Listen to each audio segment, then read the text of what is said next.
Welcome back, welcome in, welcome all everybody back to the Like That pod, episode 17. As always, my name is Daniel here with my co-hosts Nico and Nick. Coming at you guys after another wild weekend, you could call it, of just playoff football in general. Guys, how you doing so far? How'd you feel about the weekend games? Want to hear all your opinions about it? Um, yeah, no, the games were sick. I didn't even get to mention on the podcast, but after we stopped, we uploaded the episode. One of my friends hit me up, being like, "Oh, do you want to go to the Patriots game?" So I was there, and that was electric. And off our spread picks and our prop picks off that game, I made a lot of money while I was there. So no complaints. Only complaint I do have is 17 episodes in. Now we want to go by Daniel right as I add nameplates. To me, I didn't even now like people aren't gonna realize it when we're editing it because they're gonna be like, oh, now it says Daniel. But like when we started recording, I thought, oh, I don't have to change anything in the editing. But It's all right. You always know me as something here, but I guess it's about time I start using the government. So That's valid. That's valid. I didn't get the pleasure of watching all of the games. I actually had to work all weekend last weekend. I watched that final overtime drive of the Bills Denver game on Reel. Me and half of a million people, by the way. There was like 500,000 people watching the game on the app at the time. It was pretty crazy. I got to watch the rest of the Pats game, though. I only missed like half of the first quarter, but that game was electric. I got to watch all of the Rams Bears game. That was insane. We'll get into that a little bit. Shout out Caleb Williams for that throw. I genuinely thought that wasn't going anywhere when he dropped back 20 yards, and then Colston Love, or what? It wasn't even Colston it Loveland. was Komet. It was Cole. It was Cole Kmet, just wide open, insane throw. But I think these playoffs genuinely have been some of the best that we've seen in the last few seasons. Like every game has been close and entertaining, and there's been some upsets. So, but I'm excited with the games that we got this weekend. It's gonna be some good football. Yeah, I think hands down this weekend. I mean, almost kind of tops last weekend's games. I know Buffalo, absolute heartbreak for me, but nevertheless, that was a thriller. I mean, if you're just someone watching for the love of the game, right? The Pats game, it was close up until the Pats pulled away just at the end there, but for a long time, it was like the Texans are unfortunately still in it because neither team really deserved. Well, not saying the Pats didn't deserve, but the Texans definitely didn't deserve to even be in a one possession game, based off everything that was going there. And then obviously that Bears Rams game was a crazy way to send that to OT. And the Rams once again escaped by the skin of their teeth there. And then overall, like, I feel like I'm forgetting a game. How am I forgetting a game this week? Or sorry, last week. San Francisco, Seattle. That was the one to forget, right? Because they Yeah, pulled away. Yeah, Seattle pulled away with that I pretty was the early. one blowout, so it was pretty easy to forget. Yeah, I was gonna say otherwise, three out of the four were absolute bangers in terms of content, for the NFL. But just to recap, now that we've gotten a full 2 weeks into the playoffs, our records right now for some of the things we've been tracking. Of course, we have our weekly spreadsheet. Maybe I didn't do so hot in the regular season, but currently on a little bit of a streak here in terms of just on a positive record. I'm 8 for 2 against these spreads in the playoffs. Nico currently sitting at 6 for 4, and Nick is even at 5 and 5. Now, as for props, is kind of where things get turned upside down, right? Nick is actually 8 and 2 on all of his player props so far. I flipped the script there, and I am a unhealthy 2 for 8, and Nico is 3 6 and 1. I believe one of those was coming on an injury, right? yeah, I had a George Kittle bet that got voided, so I just put it as a one there. So like I don't have the highs that you guys have. I'm not like 8-2 in a category. The funny thing, Sad. I think it's funny on Brooklyn's part. You want to talk about law averages? Like he's Yeah, just, it's just he's like I'm, smack in I'm, the Yeah. I'm middle. high and then I'm immediately low. Like, but hey, if you were to follow all of our plays through the playoffs so far, you would technically be up 5 units. If that does show that, we're doing our best here, watching these games and giving our best predictions in the grand scheme of not just, throwing some stats out there and saying an opinion, but, we want to make money. We want just as much as we want anyone who tells any of our plays to make money. I But do I do want to shout out just a couple of those plays. I don't want to, granted again, I gotta get some victory laps in while I can because 6-4, 3-6-1. But one of those props that I did hit on, I mean, the Woody Marks under, that was That was free. That was so free. Yeah. 14. Being told that we don't know ball and that we're delusional. I mean, granted, I took the Woody Marks under carry attempts at 16 and a half, and when I actually staked it in a way, I had 15 and a half, and boy, let me tell you, I was sweating because he finished, I think, at 13 or 14, and I was at my girlfriend's apartment watching. And I was like, "Why are you still running the ball?" I was like, "You have had so many attempts, barely go for over maybe 2 yards, 3 yards." They had one with Nick Chubb or Woody Marks that went like 8 yards, but the most, like they went to halftime, and I think they might have had negative yardage, or they had so many carries that hadn't even broken 10.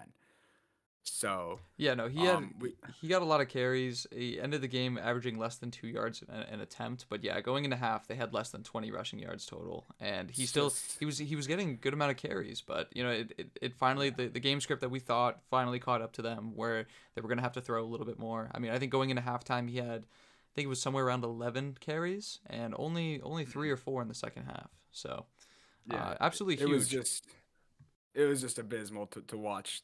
The Texans perform on offense and give their defense all the credit in the world for you know just being into some of these games. So, but now before we jump too far into that Texans game, right? They are out. Let's actually just start with a quick recap of last week.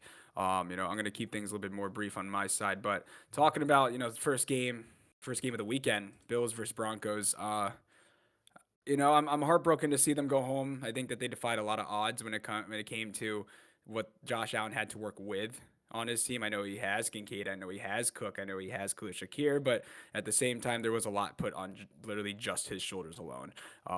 And with that being said, I'm not gonna sit here and be like, "Oh, it was a catch. It was a catch." Like, no, the game's over. The refs are the refs. I'm not. I'm clearly not an NFL ref, and there's a reason for that, right? Broncos take the victory narrowly over Buffalo, but not just a victory, right? It comes with the price of something. Bo Nix now being out for the rest of the the postseason here. Jarrett Stidham set to make his start since 2023 against the Pats in the AFC Conference Championship. Is crazy. Guys, what were your thoughts? Just pretty much on that Broncos game, the Bills game. Did things just kind of happen how you might have thought? I know a lot of people were really just hot on Buffalo, just going into it in general. I was also really high on Buffalo going into this game, and I mean, granted, against that defense, they were able to still put up 30 points with that offense. I mean, they were able to get the ball moving. That it was just the costly turnovers in the game that really sold them in the end. And I mean, obviously, they lost in heartbreaking fashion. It cost. I mean, and Denver going into that, I mean, you win, but at what cost? Because now you just lose basically your superstar quarterback heading into probably the most important game of your franchise within the last few years, and the most important game for Sean Payton since getting hired for Denver. I mean, he's also had a pretty bad tenure after getting hired. The Russell Wilson experiment didn't work, and they kind of, I would say after last year. I mean, Bo Nix, he got drafted, came in, really shook up that offense. They were surprised. And now this year, they're even managing on top of that. So there was a lot of pressure going into them. And, I mean, they still won the game, but also at the same time, now they're kind of have to prepare with their backup. But overall, it was a good game. I mean, it was very entertaining. But I thought Buffalo in the end was going to be able to pull that off. I mean, you calling Bo Nix the superstar quarterback, Nico's got to be just so fuming, I gather around the wouldn't say, ears. I'm just saying for that franchise, I mean, he's been their most consistent starter that they've had in the last few years, and I mean, with the draft pick that they got him at, he's been working out. I'm not necessarily. I mean, they're winning games. Set aside the ability, Winning Yeah, games we'll get whatever is into you that want to another day. say. that's the thing about this Broncos team, man. They've just week in and week out, they show you how ugly they can win a football game. I think that's the best way to say it, because I don't think either team really deserved to win. Like, it was such a great game to watch, and it's funny. Like, I say watch, I wasn't even able to really catch much of it. I had to work as well, and we took a lunch break right as Bo Nix had his final drive to take the lead, or to tie the game to go into overtime, and that was a phenomenal drive from Bo Nix. But if you look at that drive before that, the second half of that game, the Broncos had 47 passing yards. They kicked a field goal with 14 minutes left in the third, and that was the last time they scored up until there was just about 2 minutes left on the clock in the second half. And you talk about that 10-point swing in a matter of a minute in the first half that made it from 10-10 to 20-10 at half. This wasn't a good offensive game for Denver. I don't want to the defense really showed out. I mean, you won the turnover battle 5-1, and yet this was a 3-point win in overtime. I think both teams realistically the Bills lost, Broncos lost Bo Nix. It felt like both teams lost in the end, and at the same time, it just felt like both teams didn't even deserve to win based off of just what we were seeing on the field. Yeah, I couldn't agree more in the terms that Buffalo beat themselves against the Broncos. More, the Broncos that ultimately that turnover game shows. James Cook with a costly fumble when the Bills were starting to get some momentum charged on the field. Josh Allen, man, I feel bad for him in the press conference. You can tell around the whole Bills locker room that game meant so much to even be there and for it to end the way that they did. But Josh Allen, kind of good on him for taking responsibility. And not saying that he let the team down, but he didn't play great at all. He in one of the bigger moments of his career now, right? You're the main quarterback in the show of all of it.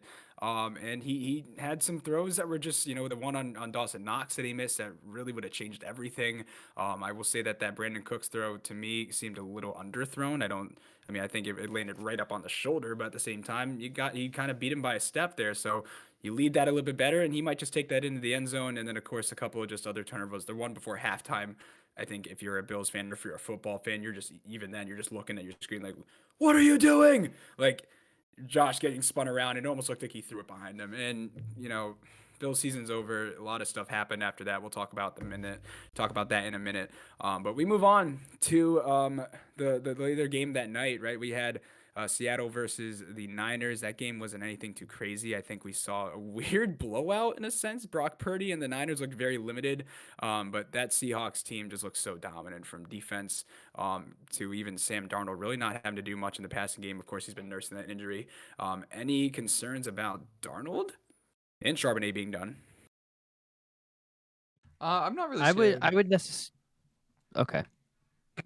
Oh well, I don't know. But for me, No, go ahead. Take the floor. Yeah, go ahead. Take the floor. Darnold, he came out and said that he's feeling perfectly fine, so I don't think he's going to be necessarily limited in this game. And yeah, I think Charbonnet is a big hit. That running back room is really injured as it already is, going into this game. But the defense is still what it is, and again, they put up that type of performance without with a quarterback that couldn't really extend the field.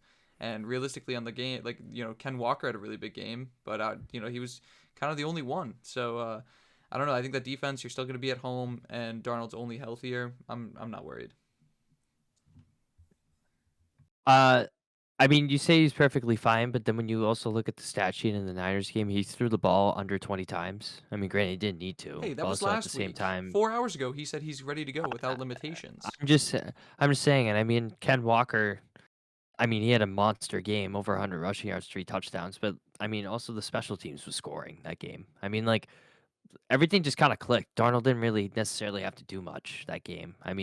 His prime target, JSN, he had 5 targets. He had 3 catches for less than 20 yards, and he had a toe tap touchdown. It was pretty easy for Darnold. Not necessarily saying he's not going to be healthier going against this Rams team, but this is basically a rivalry, a built-in rivalry from this year. They've already played twice. The last time they played, they almost put up 100 points combined. That overtime game was insane. So I can see the pressure again to Darnold. Regardless if he's healthy or not, that injury is going to be a key factor heading into this game. And I see this Rams defense pressuring Darnold heavy all game long. So I think it I goes both ways, man. We'll talk. Of course, we'll get to the Rams game in a moment, but that Seattle defense was swamping too. Box score wise, Purdy had 10 more pass attempts than Darnold, and yet only had 16 more yards through the air. And of course, that was a Darnold who's kind of holding back in a way, right? So, but nevertheless, big blowout there. San Francisco's season.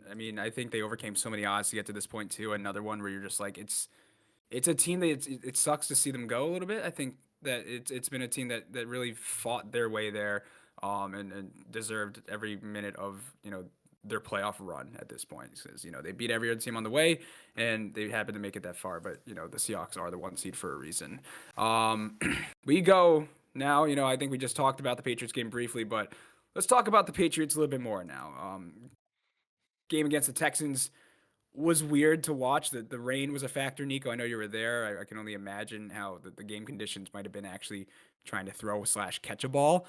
Turned to snow about halfway through the game, and good lord, I It was mean, how many snow from turnovers? the beginning. Okay, Yeah, it it was looked like a little snowing the whole sleet. time. Looked like a little sleet on the broadcast. I know they said that the conditions are making it a little hard, but nevertheless, that weather does tend to play a little bit of a factor, especially if you're CJ Stroud going from inside and then Houston, and all of a sudden you're placed in the New England weather. It clearly showed. I mean, That was Stroud rough. with 4 picks in the first half and somehow didn't throw another one in the second half. I almost like it was just it was weird, but it was also Drake May, as okay of a game as he played, also had a couple fumbles and had to throw an interception himself. But Patriots defense just looked elite, man. I mean that was a picture perfect game for them, just shutting down pretty much everything. Yet the Texans defense made it look like a game. Yeah, I think that kind of goes to show how dominant they have been all season long. I mean, it was really a struggle to watch that Houston team on offense. I mean, the run game was not there, and they just kept trying to feed the ball to Nick Chubb and Woody Marks, and I think probably their longest carry was like maybe for I would say 5 yards at most. It was bad, and it also just shows too how big of a difference Milton Williams has been for this defensive line for the Patriots. I mean, it's insane. Um, Will Campbell, he had a day against Will Anderson. I mean, it was a tough matchup for him. Will Anderson kind of had a day. And that's that. If you're a Patriots fan, it's a little bit concerning, but also at the same time, it's a rookie going against one of the best edge rushers in the league. So you have to take that into consideration. But I mean, it was a rough game for the Patriots offensively, but when you're going up against the best defense in the league, I mean, there's going to be some mishaps, but they were still able to put up 28 points. So take that as you will. But I still feel pretty confident going into this game where their quarterback is injured. I like one thing I pointed out late in the fourth quarter, like Stroud threw the ball away, and I looked at my friend and I was like, is that the first time we've seen a QB throw the ball away this whole game? I know the weather was a difficult thing, and that's how you saw like a combined like 4 fumbles. I know Drake had 2. There was 2 from the Texans on top of their 4 interceptions. Um, but there just wasn't much ball security, which I think that's a scary thing when you're talking about Denver. Like Drake said before the game too, that the one thing he didn't want to do was fumble the ball, and both fumbles were in very similar situations where Drake is known for staying in the pocket as long as he can without trying to extend the play necessarily, but he got blindsided by Will Anderson 2 different times, and it seemed like the exact same play. Like Will Campbell got beat up all game, and luckily enough, he saved his ass a little bit with 2 fumble recoveries, but Drake didn't necessarily make the smartest decisions when I thought he was in the pocket. But there are some things to worry about if you're New England. I mean, of those 4 turnovers you had in the first quarter, one of them being a pick six, yes, but every time you got the ball after a turnover, you didn't turn it into points, and that's a scary thing. So you saw a game where there was a lot of drives for both teams, which kind of does create that amount of points there. But if you go into Denver and you do get some turnover on downs and interception, just the ball flips over, you have to capitalize. So yeah, Yeah. they beat up the number 1 defense, but I'd be lying if I said as a Patriots fan that I do have my concerns going into Denver.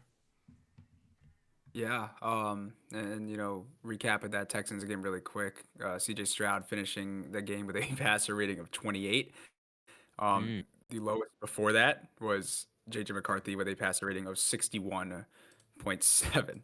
So if that shows how awful of a game Stroud had, I mean, it was just so hard to watch. The first half was hard enough, and actually the second half looked so much better. Yet nothing really happened.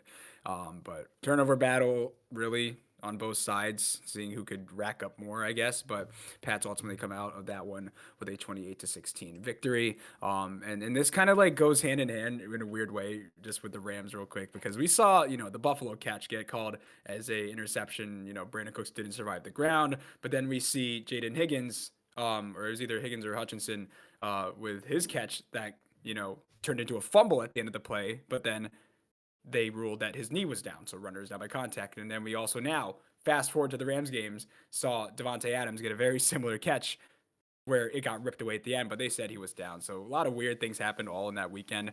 But lastly, wrapping up the Rams game, I mean that was if I'm a Bears fan, I'm so happy.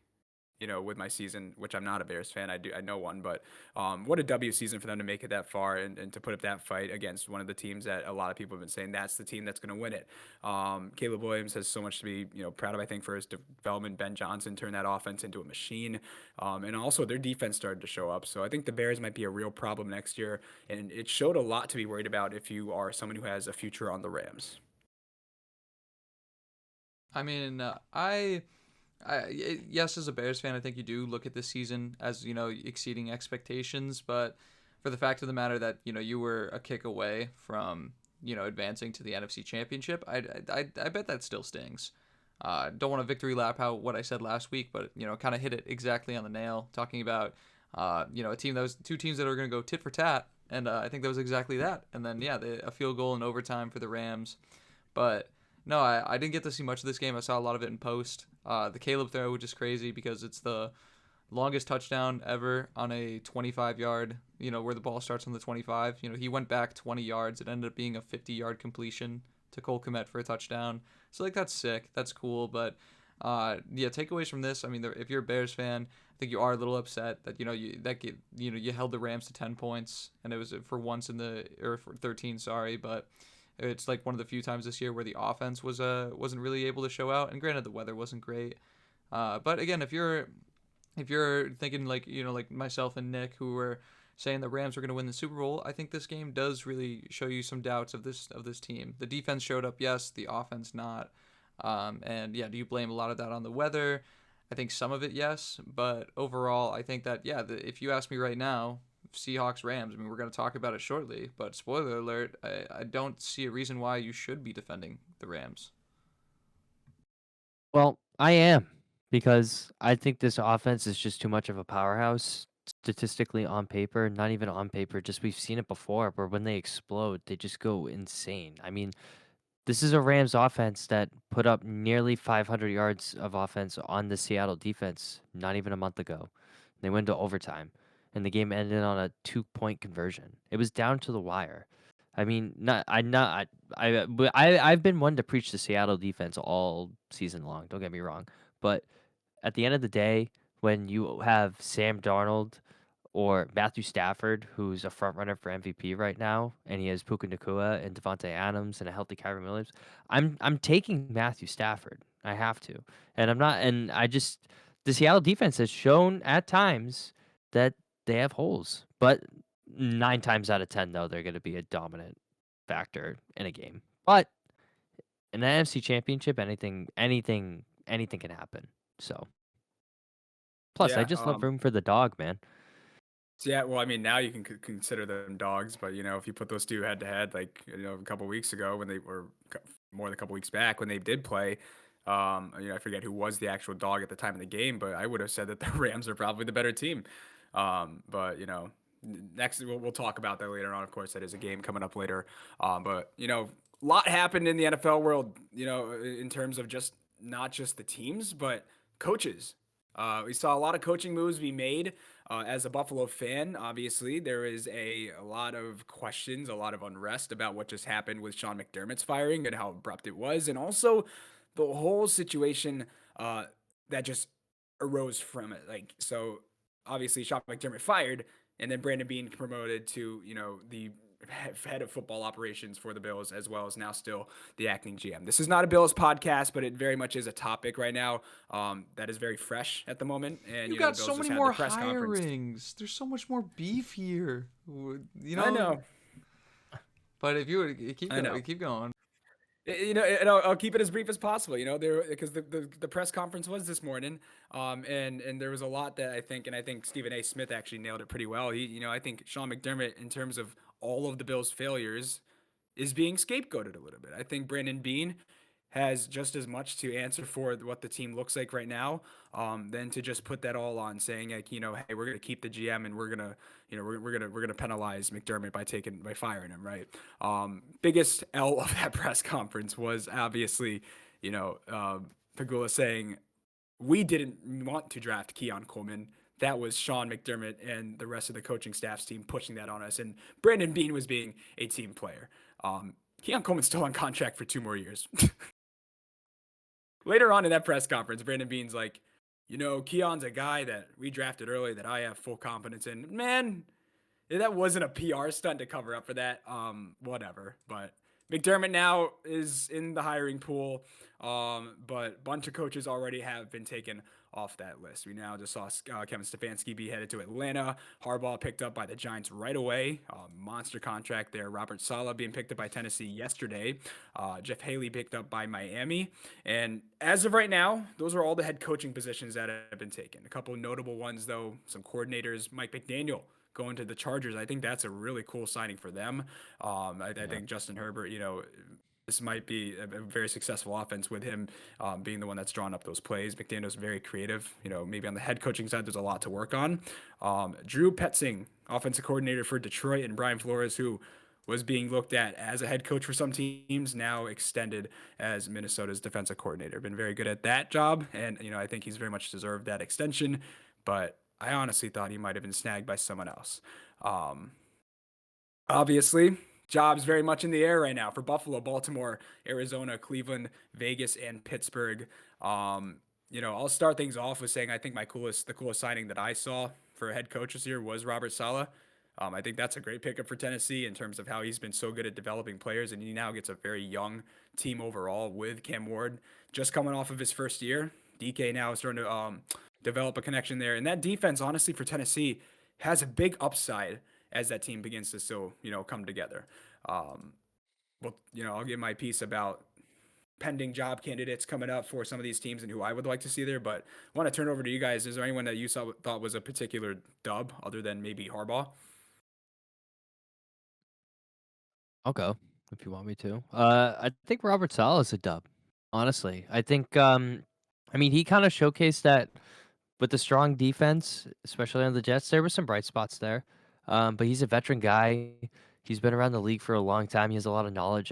Coming off, eh, I mean, the defense for the Niners was rough, but also they had a lot of key injuries. They lose Bosa and Warner. It's going to be difficult to take upon that. But he's been around the league for a long time. I think finally having the presence of a quarterback that has, a lot of promise in the future in the league, has a lot of talent. I think he'll be able to work with that, and they definitely have showcased that they have a lot of weapons on offense. So I think it's good. I think it's something that Tennessee should be excited for. For me, I've liked a lot of these, to be honest. Harbaugh, Saleh definitely stick out. I wasn't the biggest fan of Stefanski, just because I think you've got a pretty good defensive unit already there, and I think the questions have been developing in offense. And yeah, Baker had a couple good years, but I don't know what he's really going to do over there that's going to really be that big of a difference. But for me, the one that stands out the most is Mike McDaniel going to the Chargers. I think that I don't think he gets the respect that he deserved as a head coach. He had to deal with obviously Tua, and to be honest, the rosters in Miami weren't crazy, but you're talking about a guy that is 2 years removed from having the number one offense. We saw that Miami team led by Tua put up 70 in a game.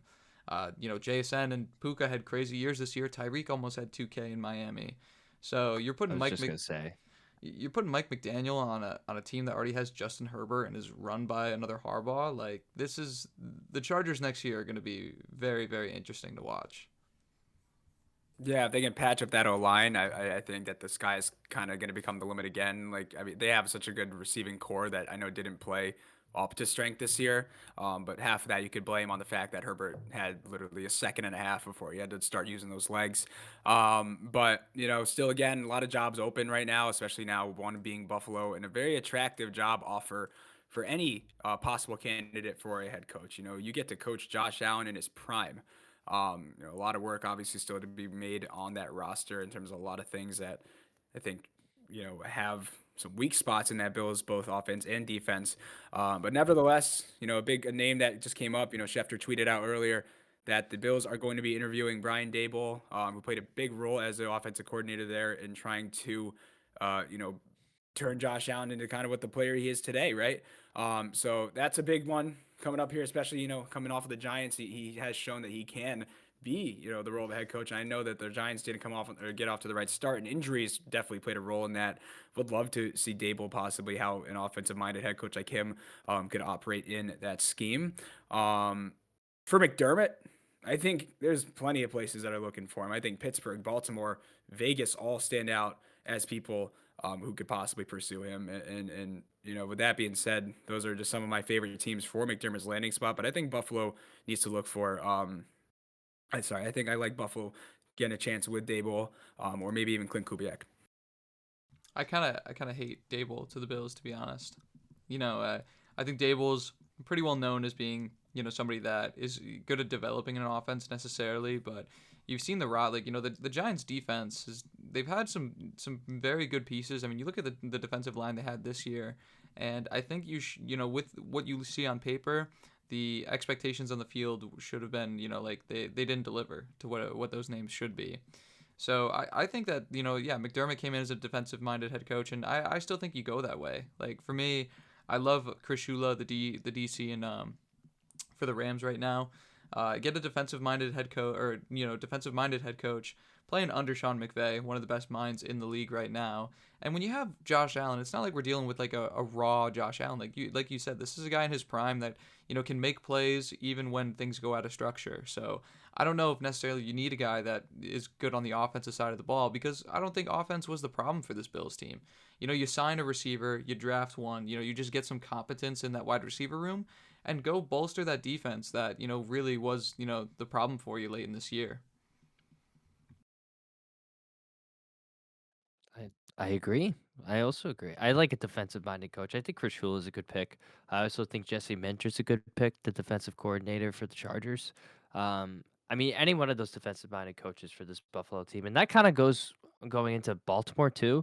I say Jesse Minter because I saw earlier today he's kind of like in the running to get the Baltimore job. I know he was a top prospect. A lot of sources are saying that they're leaning towards him.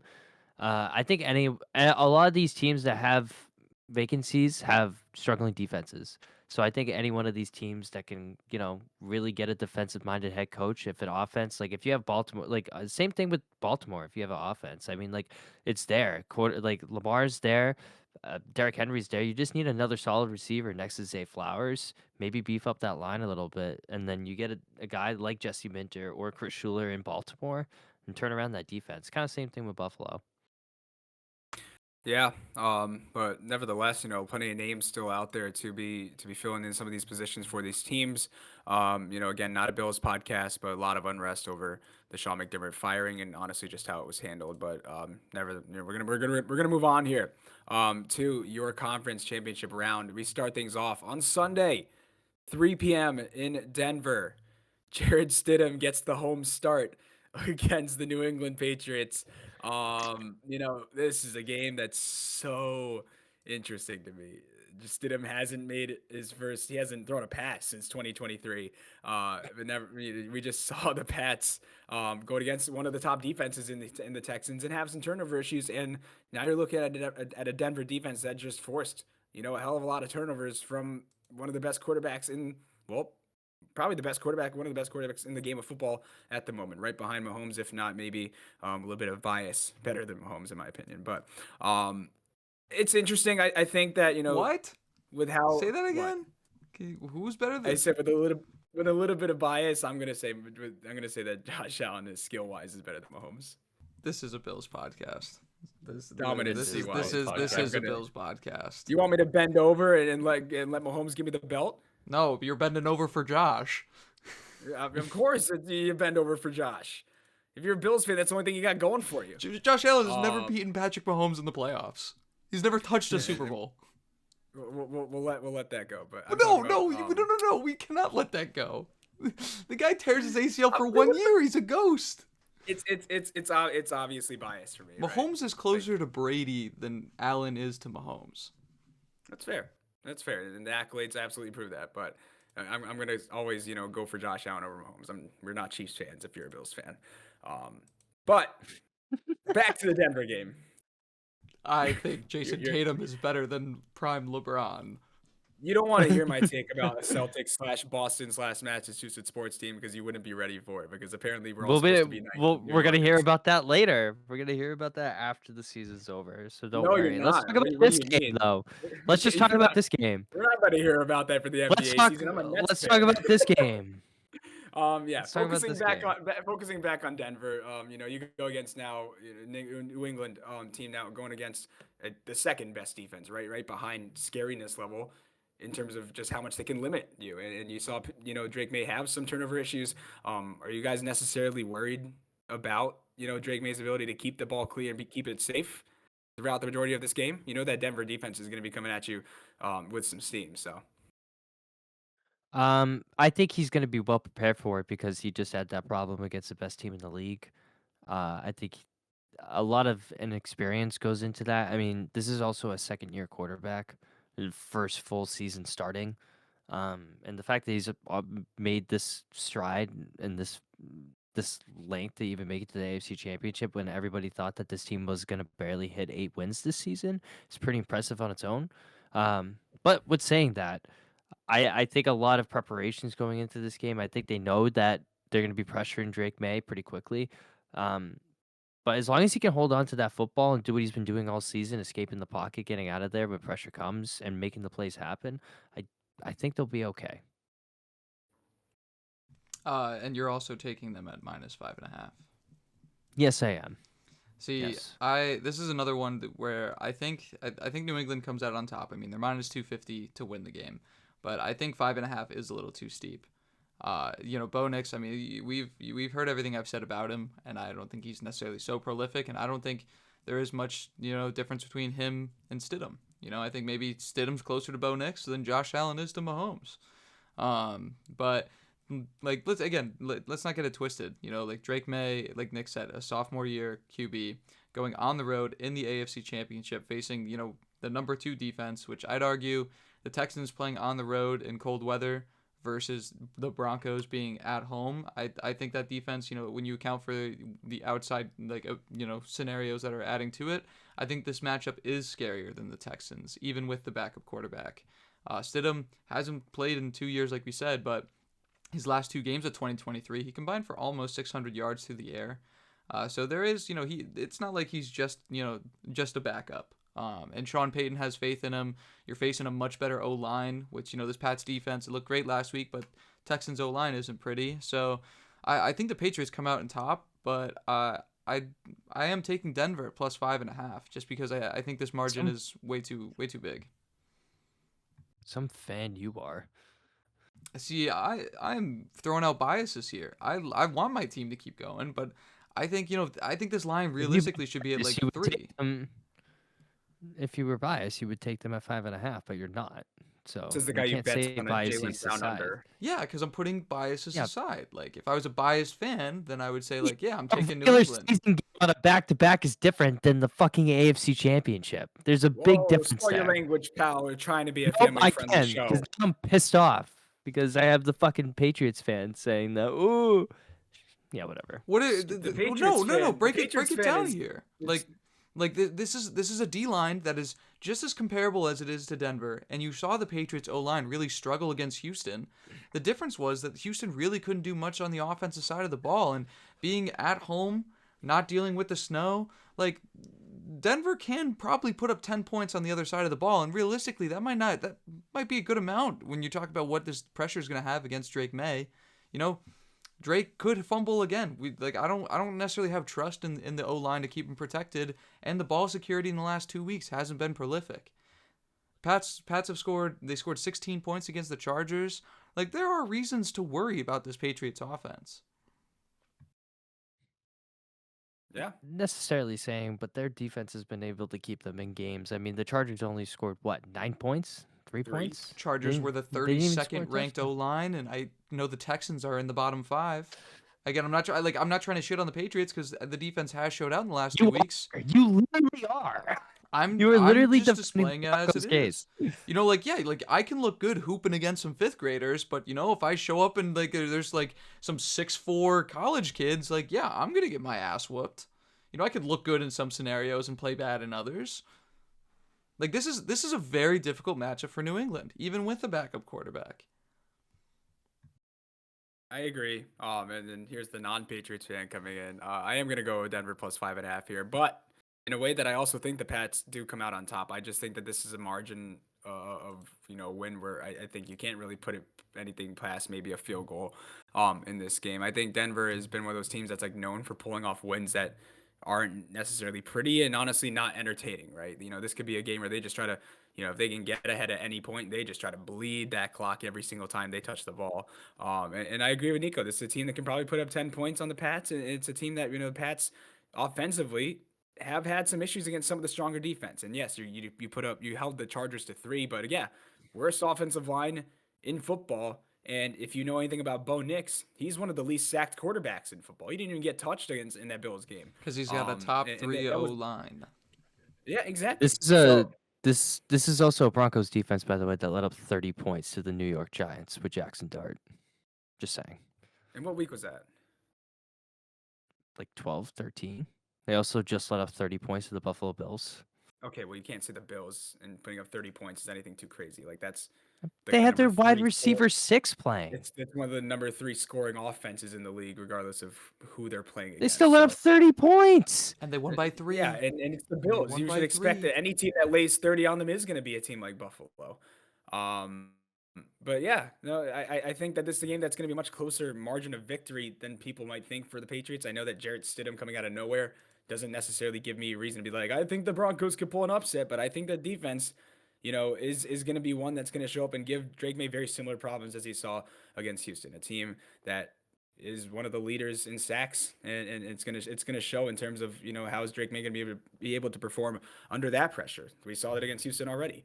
But unless you guys have any other statements on this game, 3 o'clock first game, first of all, 2 games I this have one this more. Sunday. Go for it. One more key factor into this game is people are forgetting that Josh McDaniels also coached Jared Stidham and traded for Jared Stidham when he was coaching Vegas. In his 2 starts, he threw the ball for 34 and 36 times. His first start in Vegas, then at the time was Oakland, not Vegas. 3 touchdowns, 2 interceptions, 23 for 34, 365 threw the ball 34 times. I mean, the completion percentage was there, but four touchdowns, 3 picks. Those were the only 2 games he started after he got traded for. I mean, when you put it in that context, McDaniels tried and he didn't see anything. I mean, you also have to take into account that Rabel's definitely going to try to get as much information as he can as to how this guy moves, what bothers him, what makes him uncomfortable, and they're going to try to utilize that in that defense. Just saying. That's And my it's last fair. I think it's fair to think that this Patriots team is. I mean, I think the Patriots win. I think Nico and I both think the Patriots win, but you are talking about a team that protection wise does very well at keeping their quarterback clean, and otherwise finds ways to win even when they don't look like they're supposed to. So I think that this is a tougher game for the Patriots than people really give it credit for. I think this segment now moving on into our props. Where we have had props for each game so far through the playoffs. We added a couple more for each one of us, and I honestly want to give that off to you guys on your own. To explain your props, I'll start off with mine here. For this game. And I'm going to start off for a similar reason that I had for Dalton Kincaid. This is a Hunter Henry over 3.5 receptions. I think that when you're playing a team like the Broncos, they're going to try to get in your face as quick as possible. Like I said, Josh Allen and also other quarterbacks who had any passing success against the Broncos, get that ball out within 3 seconds.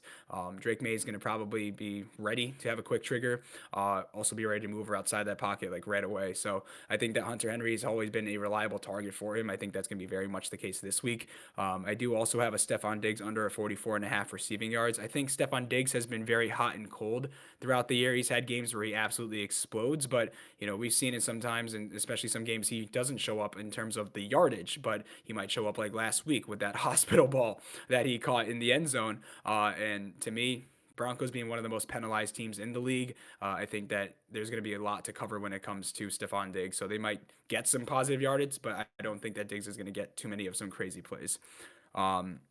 Lastly, here I got a Jared Stidham of over 18.5 pass completions.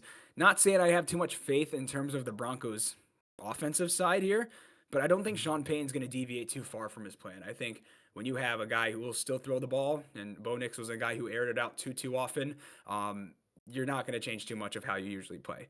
The running game for Denver hasn't necessarily been the most effective thing, and it definitely isn't going to be when you go against the Patriots. Still looking for short plays here, the occasional mid ball, but I think Stidham should probably see the usual volume that Bo Nix might have gotten, and I don't think they're going to try to do anything too stupid with a backup in. So, over Hunter Henry 3.5 receptions, under Stephon Diggs 44.5 receiving yards, and then over 18.5 pass completions for Jared Stidham. One of you guys take that off. I think it's good for Nick, just because his first prop is you guys are doing this again. A little bit of a prop war. I guess we are. Yeah, I have Stidham under 19.5 completion. So I mean, in a perfect world, he could just get 19, and then we're all good here. I'm kind of the opposite on, Daniel's pick. You can I call me keep Brooklyn. forgetting I just that. got to introduce myself like that. Oh, okay. Good, because I wasn't gonna change that. I'm kind of the opposite on Brooklyn here. Also, just because they've started to activate J.K. Dobbins off the practice window. So I mean, if he's healthy, he's gonna get his touches, and I mean, the factor could be there. I mean, I really only seeing if they're wanting to have Stidham throw if he needs to throw, and that's gonna be on third down. He can throw the ball all he wants. It just depends on if they're gonna be able to catch it. But overall, I just see this defense kind of being too pressurized on Stidham to be able to really get the ball off in time. And especially he hasn't even thrown the ball in 2 years, like we keep mentioning. So I see this 19.5 completion line pretty high for a guy that hasn't started in 2 years. Second leg, going Drake May over 228 passing yards at -112. I like this line a lot. Pulling up the stats here really quickly. I just had it up. Okay. He's averaged 256 in his last 10. He's hit this line 74% of the time this season. And I mean, again, this is a tough Denver defense that we've been going off of. But I mean, with the ability that he's been able to play at this season, I have no problem thinking that he could get by this. Not necessarily saying that it's going to be easy. But I mean, the Patriots have shown that not necessarily just throwing to their receivers has worked. They've been able to kind of branch out Ramondre and Travion in the screen game. But I think it's going to be close, but I like 228 as a line. And then my second leg, popping it off, I'm going with over 29.5 pass attempts. I mean, if it's a close game or if they're down, I do see May having to throw the ball a bunch. And Denver in their last 10 have let up this line to cover in their last 8. Josh Allen had 44 pass attempts. Anytime that there's a high scoring game, especially in this Buffalo game, or excuse me, in these Denver games, it gets pretty high intense. So those are my 3 legs, though. The last one, -115 on DraftKings. But yeah. Sorry about that. But I'm back here. And again, I think the Patriots are gonna win, but you took Pats -5.5, and you have Stidham under incompletions, and Drake May having to sling it a little bit more. I don't know. But anywho, my props to watch. I found a silly one on DraftKings. Pats fan at this point, but that's okay. So just continue. The silly one on DraftKings under game specials. I have Drake May and Jared Stidham to each record 15 plus passing yards in each quarter. That's a +170. 15 plus passing yards. I need realistically, get 7.5 on 2 different drives. We call it a day.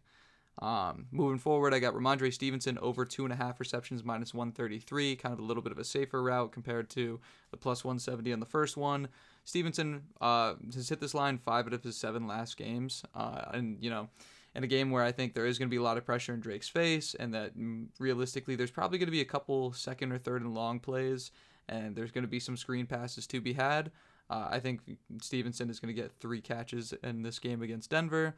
And then my last one, kind of going off of, the running backs of last week. I'm going with RJ Harvey under 13.5 rush attempts. That's at -117. It's 6 for 10 in the last 10. 2 of those overs were against the Chiefs and Chargers, where nobody was really playing, and they were just, kind of running the ball out anyways. But we talked about it last week. Milton Williams with this Pats D-line has really limited the rushing game. The question that, is going to be whether or not this hits comes down to really how well the Denver O-line plays. But Drake May, Jared Stidham to each record 15 plus passing yards in each quarter. Ramondre Stevenson over 2.5 receptions, and RJ Harvey under 13.5 rush attempts. Yeah, it's one of those specials where like DraftKings is like it looks really obvious, right? They might throw for 15 passing yards in each quarter. I feel like the Stidham one's a little bit of a risk, but to each their own. There are our three best plays per person for this Denver game. Again, to recap your spread picks there.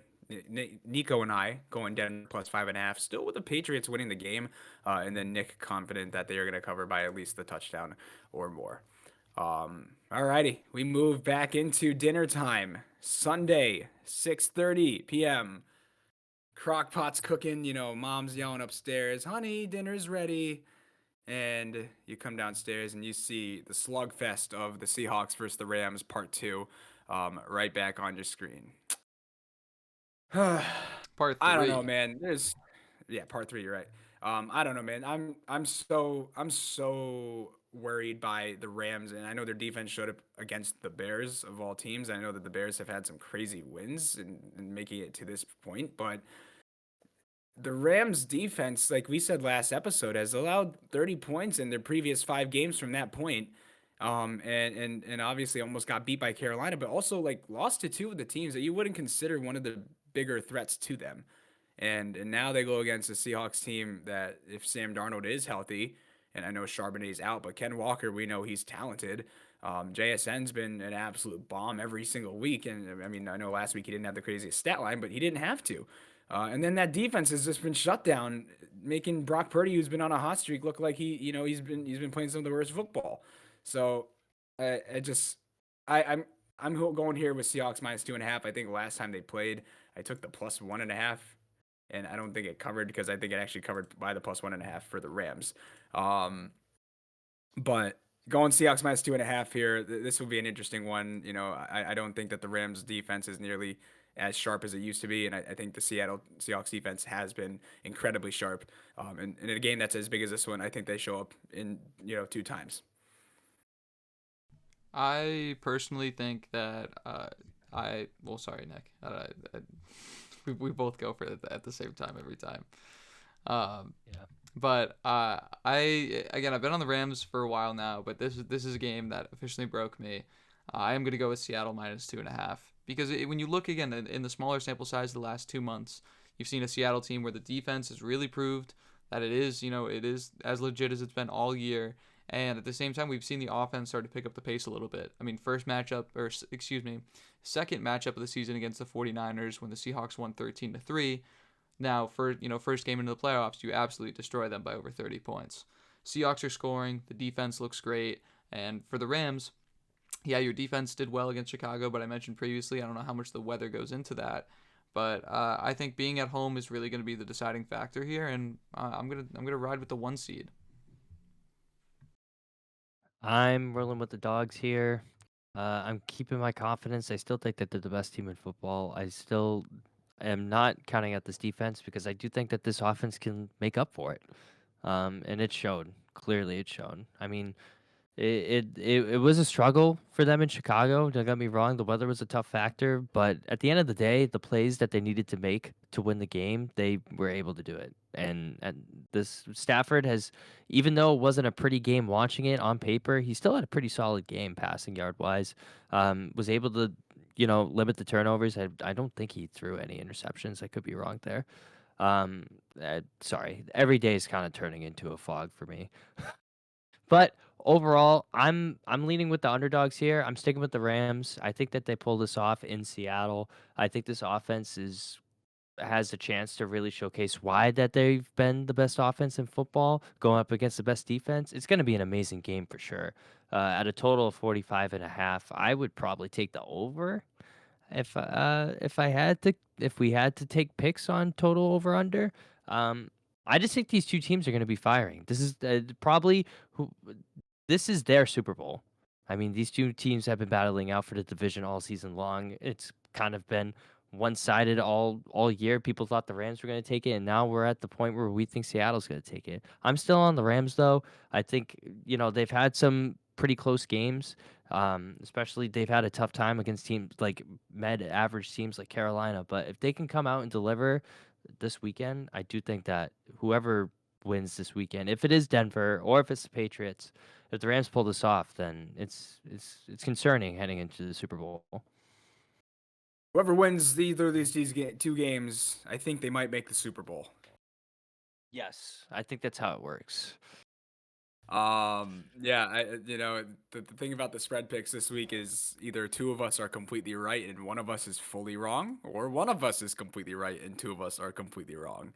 Nico and I matching picks here for both of these games: Denver plus 5.5 and Seattle minus 2.5. And Nick is rolling with his Patriots, and then Rams plus 2.5. I hope both of you guys are wrong, respectfully. That's what friends are for, right? Hey. Zach Charbonnet being out for this game would be interesting to see how that run game performs. Like Ken Walker coming off the game of his season, and if you've ever been a Ken Walker betting fan, and you didn't bet on Ken Walker last week, then you're probably punching a hole through the wall. But hey, you got your chance to bet on him this week. You can guarantee he's really the only one in that backfield that's going to see some touches. Gonna open up here with my three best plays for this game, my three favorite plays. Lot of catching or non-catching or over-unders on receiving yards. I'm gonna go for a JSN over 89.5 receiving yards. Currently minus 114 wherever you can find it. The Rams so far, like I said, I've been kind of concerned about their defense and how many points they allow just to opposing teams. But alone, they allow about 150 passing yards per game just to wide receivers. And if you look at the Seahawks wide receiving room, who's getting those targets, right? It's not really Jake Bobo. It's JSN, right? He's the one putting up all those numbers. So I kind of like this if that does cash in over here through the air for the Seahawks. You're going to see JSN getting another big workload for the passing game. Puka Nacua going to go under a 92.5 receiving yard margin here, minus 114 as well. Just in general, that Seahawks unit has been so stout. 193 pass yards for the game, one of the best in the league. And, to me, and I told Nico, I think that I've been waiting for Devontae Adams to kind of have his game coming back in the playoffs, and I think it's going to be any one of these two now. I think this line's a little too high for Puka. I know the volume that he gets, he is definitely capable of it, but I think he's going to be draped throughout the entirety of that game. And even against the Bears alone, had about 54 receiving yards. Last pick for me here in this one going to be Kyren Williams over 2.5 receptions. I mean, we talked about how difficult that Seahawks defensive unit is. I think Stafford's going to be very pressured throughout the entirety of the game. And I think this is going to be one where he's going to look for those quick mid throws. And Kyren Williams has been getting a little bit more involved in the pass game recently. Nick taking his over on receiving and rushing, and that one cleared pretty easily. And Kyren Williams also through the last 5 games has cleared this line 3 times, averaging about 2.8 catches in the last 5. I take this with Stafford having a lot of pressure. He'll dump it off to Kyren a couple times as well. Can I start this time, Nico, or do you want to take it off? I'm minute, not. minute, want to I'm interrupt host. each other I am again. not going to be gaslit. We have alternated almost well on this episode. Genuine question. God damn. But no, you go. I'm gonna turn it off. My first prop, I'm going Tyler Higbee over 15.5 receiving yards. It's at minus 111 on DraftKings.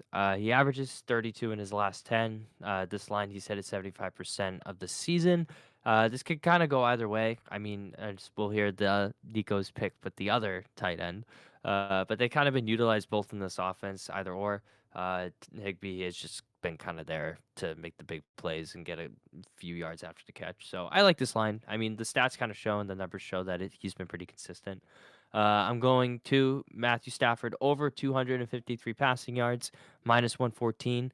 Same thing with the statistics, 68% hit rate this year. I mean, their last matchup, that was the shootout on Thursday Night Football. He had 457 passing yards. In his last 10, he's averaged 284. I know he's going up against the number 1 defense in the league, but he has twice already this year. If he can limit the turnovers, I know the first matchup he had 2 costly interceptions. But if he's able to keep it out of Seattle's hands, I think he hits this line pretty easily. I think it's going to be an offensive showing for this team. And lastly, going with Ken Walker under 88.5 rushing yards at minus 110. I think this line got a little bit inflated due to the Charbonnet injury, mostly just due to the fact of how much they did split carries, especially in the red zone. But Ken Walker, when his line's at 85.5, he's covered this 28% of the rate on this season. In his last 10 with Charbonnet, however, so take this with a grain of salt. He's averaged 67 rushing yards. He had a big day last week. I mean, but that was against, Seattle defense, Niners defense that we know has been struggling all season long. I just feel like this is kind of an inflated line due to the injuries. So taking the under there. And I know you mentioned earlier that you think this would be a good game to take the over, and that is actually one of my props. I took the over at 46.5 at minus 115. In Rams games, they've gone 12 for 19, hitting at 46 or higher. And exactly like I said, the Rams defense the last 2 months hasn't really been pretty. Whereas on the flip side, the Seahawks I think really are clicking on offense. So I do think that this game can comfortably go into the over. Nick also fading Ken Walker rushing yards. I'm fading his rush attempts. I got under 19.5 at minus 101. This season, it's hit at 100% hit rate, obviously with Charbonnet there for most of it. Last game, he did get the 20 carries. But outside of last game, there's only been 3 other instances where he's had over 20 carries since 2023. The running back depth is actually really beat up. Before yesterday, he was the only running back healthy on roster. But George Hulani, which hopefully is insane. I hope I'm saying his name right too, George Hulani, because he got activated as of today. So I think he's gonna definitely soak up some carries. I don't see Ken getting around or over 19. And then my last leg is going to be Colby Parkinson over 22.5 receiving yards at minus 114. Nick and I just very similar. You liked my over, but you didn't take it similarly. But you took Tyler Higbee. I'm going to be on Parkinson. He's gone over 22.5 8 of his last 9 games. The one he didn't, it was at 21. And the game plan against Seattle last time was 30 tight ends. So I think we're going to see a lot of 12 and 13 personnel from the Rams this week. And therefore, I think there are targets for that tight end room. Look at this guy. He's like, 12, 13 personnel. Man knows his lingo. Man knows his football. Love to see it. Well, that's our game recap. I know a lot was just said, especially we had a very heated Pats debate about the Pats between 2 Pats fans. That One was real fan, and Still then not one the craziest thing said today on this podcast. one quote unquote bias fan. I don't think you can. It's gonna I don't know if you can make an argument for Josh Allen over Patrick Mahomes. I'm sorry. success-wise, Yeah, no. Success-wise, probably absolutely cannot. I'm gonna always take Mahomes. What? How do you? For me to say that? Yes. How do you make that statement? How do you be like? I think I know I'm a Bills fan, but I think Josh Allen is better than Pat Mahomes. But Pat Mahomes is more does have more accolades and Super Bowls and everything. Like he definitely for is the better same that reason way. that for the same reason that I'm just gonna root for my team. Like I'm never gonna hope for Pat Mahomes' success. But you're right. I can't ignore what Mahomes has done Hey, and accomplished compared to what Josh Allen is. I'm a fan of my team, but I consider myself realistic. That's all I'll say. Fair enough. And I also I Well, think when I do that, I'm the bad guy. Yeah, whatever. But you can say it. It's fine. contextual. When I bet on Jalen Brown's under, I'm the bad guy, and I'm just being realistic. But betting, because you're against rooting your team. yeah, like I could think like, oh, I think Jalen Brown's gonna have a bad game tonight, but I'm not gonna put my money on it. I'm not gonna be like, that's an instance where I'm okay if it's wrong, because it's like, all right, he proved me wrong. He's valid. But I think there's so many He's problems valid. there. Jalen Brown needs my respect. Yeah. Well, he Um, clearly saw that I took his under, because since then he's been balling out. So that's all I Well, needed to do. plenty of basketball talk coming up later on. Later on in a couple weeks once football season is when football season is done. But When it's um, underway. yeah, when football season's underway. But we are back with another game segment here. I have actually crafted up a little Jeopardy board for you guys. I'm sure this gives you a little bit of some nostalgia going into school, and your teacher has the Jeopardy game queued up. And what are we learning about today? This is all going to be NFL trivia from moments from the eras of 2020 to 2024. So with that being said, obviously, we know how Jeopardy works. You're not going to know what questions are behind these. And I did rearrange some of them for difficulty, but you have your topics up top: strong fundamentals, guys who have achieved, noticeable stats in just the fundamentals that come at their positions, situational game moments, rare feats, historical context. Moving on to that. I know my stuff is going to be kind of the biggest ones to me. I think it's one of the cooler in-depth stats. Now, of course, you guys are down here. Every time you get a question right, you will have that point added on. If you don't get it right, it gets passed to the next person. If that person doesn't get it correct, well, then the question goes away. You got any questions before we get going? How we decide who goes first? Technically, I take that back. It should be Nick based off of our playoff records. Both, yeah, playoff records, but also I would say just overall success on the spreadsheet and props too. Technically, all time in the spreadsheet, I am number 1. You guys were tied, actually. Yeah. No, wait, are we actually? You were tied after the regular season. Oh yes, but if we've been including playoffs, I took the lead back. Oh. Yeah, but that's something we haven't even mentioned in the episode. That going into the conference championship round is starting from week 5 all the way to now, since we started recording this podcast. I have 106 out of 211, and then both of you are at 105 out of 211. So Brooklyn doesn't gain any ground on me, but there is a chance where Nick and I tie, or Nick flips over and takes the lead. Yeah. But you can go first, Nick. Then Nick does get the first pick here. All right. You can choose any. I'll start it off. I'll start it off light. I'll go situational and game moments for 100, please. This kicker ended Super Bowl. Sorry, I don't know my Roman numerals, man. I'm not gonna lie. Is that 50? Was that 42? No, because we are way past the 50 mark, right? I'm not in the stream because it will mess up our current recording structure. So I know Roman numerals, guys. It's clearly we don't have some stuff. I thought we watched Star Wars here. I don't want to look it up because I don't want to see the answer. What is the what?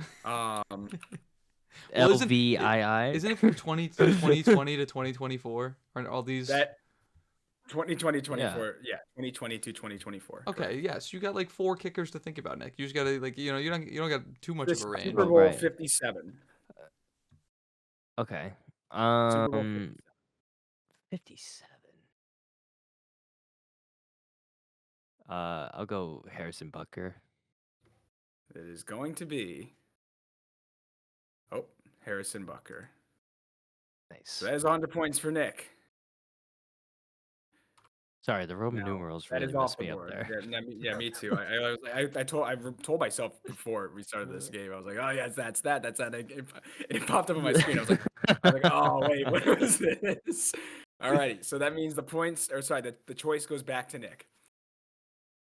Oh, can I do historical context for 500, please? Historical context for 500. This quarterback set the NFL rookie record for most fourth quarter and overtime touchdown passes in a single season during his 2024 campaign. This was literally last year. Is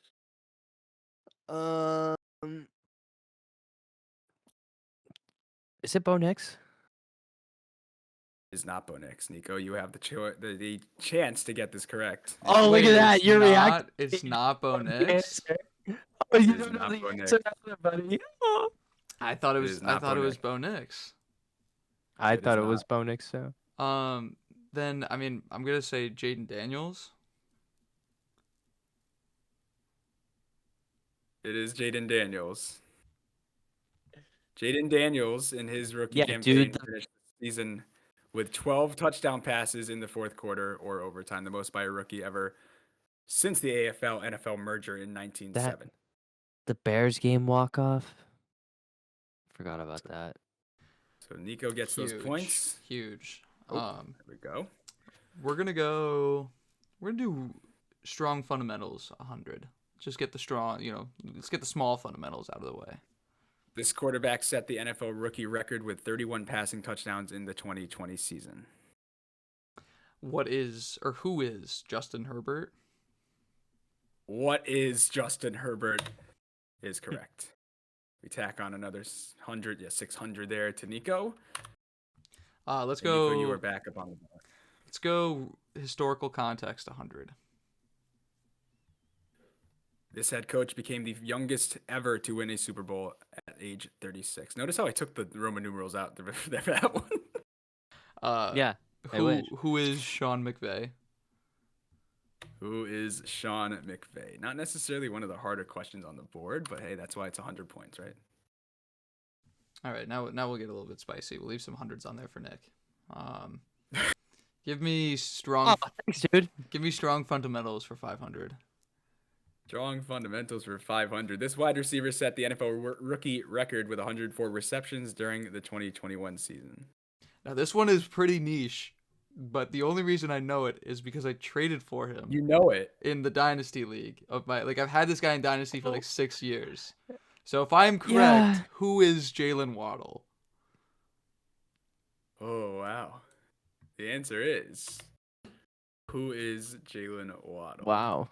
Alrighty. I mean, there's plenty of league. points still on the board.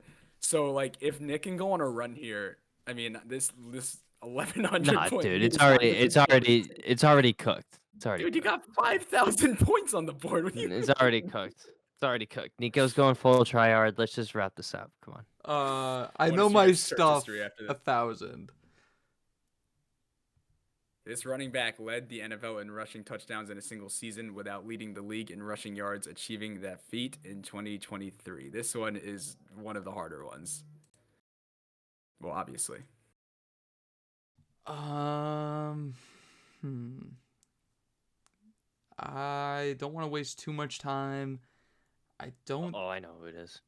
I'm definitely got my years wrong because it definitely was not this long ago. But like, who is Jamal Williams? Incorrect. Jamal Williams. Wow. Incorrect. Wait, really? It's not him? It's not Oh, wow. Williams. Fuck. I thought it was him too. Shit. 2023. The 2023 touchdown. We led the league in touchdowns, rushing touchdowns. I got it. But did not lead the league in 2020. He didn't lead the league in 2023s per game. In rushing yards, he led it in touchdowns. Is it David Montgomery?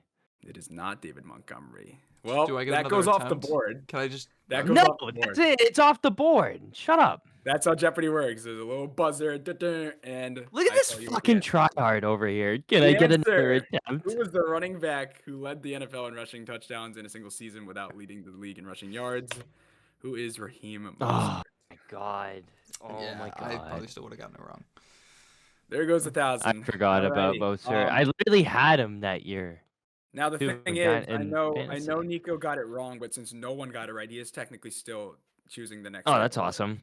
That is how Jeopardy works. Give me All right. rare feats for 500. This quarterback set the NFL single game regular season record for QB rushing yards with 178 in 2022. Who is Justin Fields? Who is Justin Fields? He is not a starting quarterback in the modern day, that's for sure. But he could run the ball. Alrighty. He could run the ball for the Bears. All right, we are back. Still plenty of thousands on the board, so like literally one or two of these for Nick. I'll give it to Nick now. You want to give it to Nick? Yeah, I'll give it to him now. No, play the game the right way. No, I'm Stop giving- being He like doesn't this. want Just- no hands out. I'm giving. He doesn't want I no don't hands want out. any handouts. Just pick a fucking question. Okay, which one do you want me to pick? Dude, I'm about to just leave this shit if you're gonna act like this. I'm like serious. Give me rare feats for 100. This defensive player recorded 5 sacks and 2 forced fumbles in a single regular season game in 2021. Honestly, before you answer, this is actually a difficult one.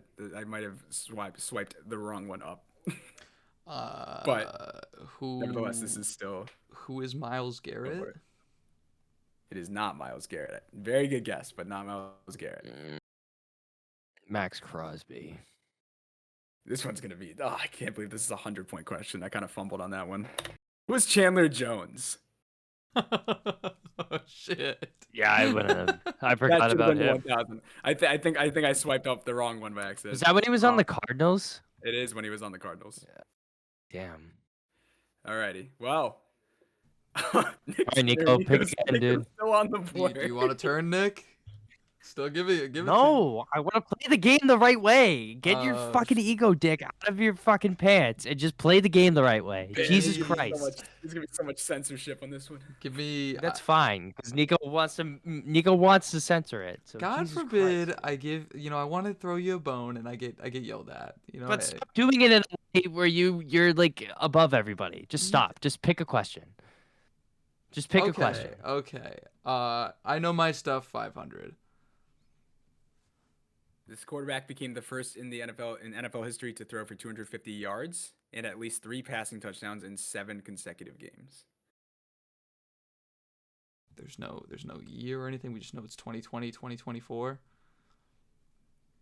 That's just my data range. Yes. Well, you want me to give And you the year? it was 7. Is the year in the question? I can give you the year if you want. What year? The year is not in the question, but I'll give you the year since that is a broad range. 2024.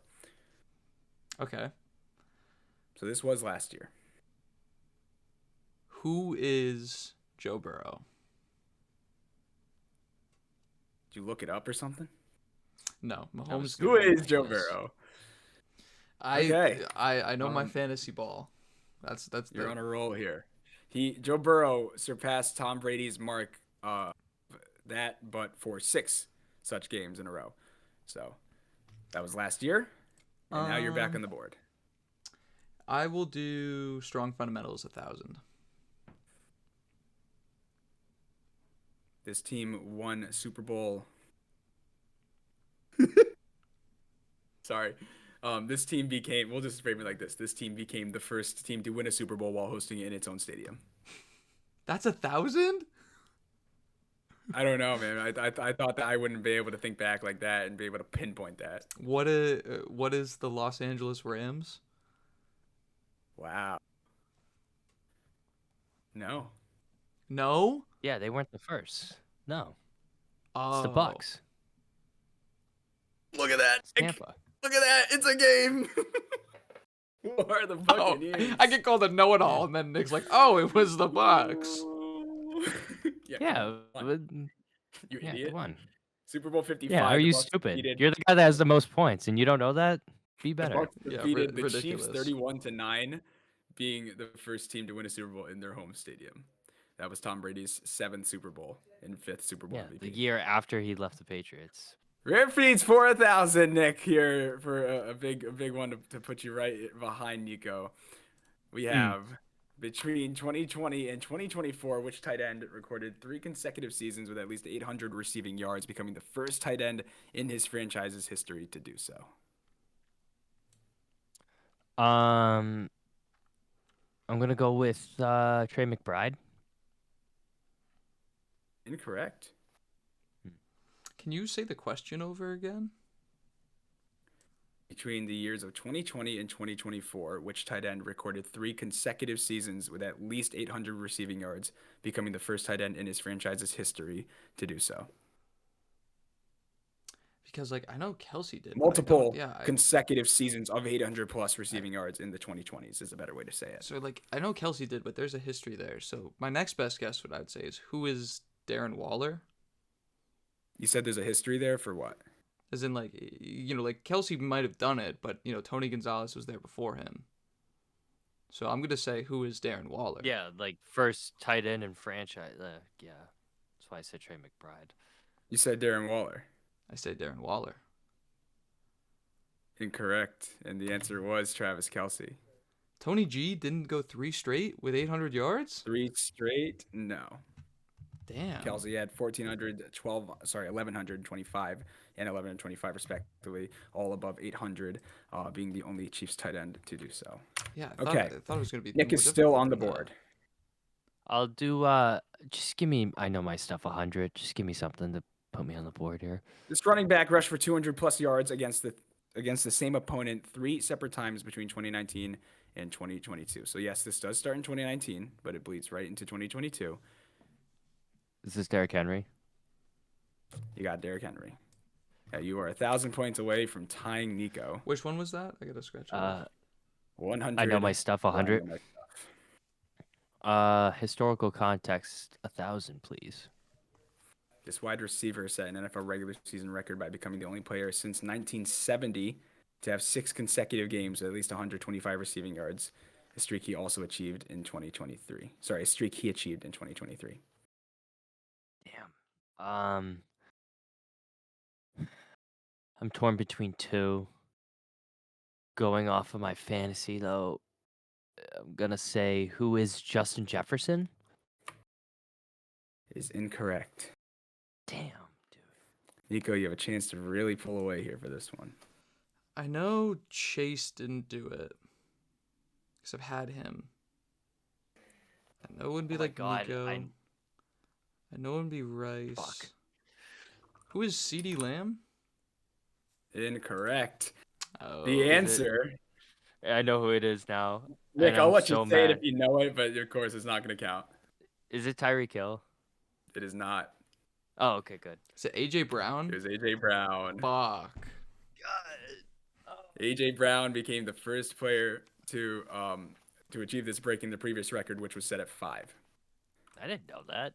Compared to the year that he had this year, it's been pretty Nick tough. is technically still on the board, and then if you can get this right, So what's you got left? a chance here. What's left? Situational game moments, 1,500. Okay. I'll take 1,000, please, for the tie. This team became the Jesus. first number 7 seed to win a playoff game after the postseason expanded in 2020. So you got to think back to the 7 seed division or wild card game, the 7 seed that won it. And they would have played a 2. Mm-hmm. I've got one that comes to mind. And I don't know if they There's they 2 won. teams that come to mind. Yeah, and same. So I don't know if the team that they played was a 2. Who are the San Francisco 49ers? Incorrect. Who are the Green Bay Packers? Who are the Packers? Because Dak That will, sucks. that will pull, that will pull that away, but we got a chance here for some brownie points just for this last 500, Nico. This running back became the first Seahawks player since Marshawn Lynch to score double-digit rushing touchdowns in a regular season. Is this wait? You said this is until 2024? It doesn't include this last season, like the season that we just Since- played. 2020 to 2024, at some point, there was a running back who scored double-digit touchdowns for the first time in Seahawks history since Marshawn Lynch. Fuck. Who is Chris Carson? I don't know. Damn, No. dude. I was going to say Chris Carson. Between 2020 and 2024, a running back who scored double-digit touchdowns for the first time since Marshawn Lynch. Maybe this should have been 1,000 points.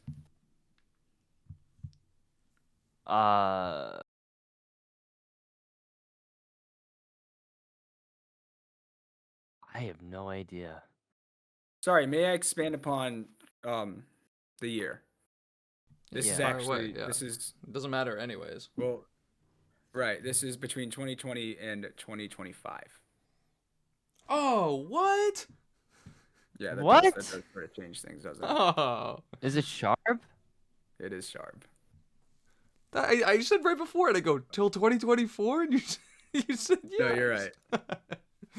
But oh well.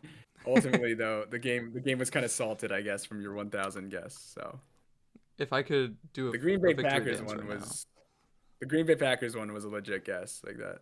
There were some hard ones in there, I will say. I remember the Packers beating the Cowboys. That's just Packers off were of Dak 7 to fumbling. beat the 2 Cowboys. That's the game. Yeah, but I was also thinking of the game where Dallas played the Niners and then they tried to knee it, where like Dak slid, and then they ran out of time. Was that postseason? I think that was But regular season. nevertheless, No, that was the wild card. Oh, That was a wild card game. well, send us home. but nevertheless, 'Cause bang I'm bang. pretty if sure you- Mike McCarthy got fired after that.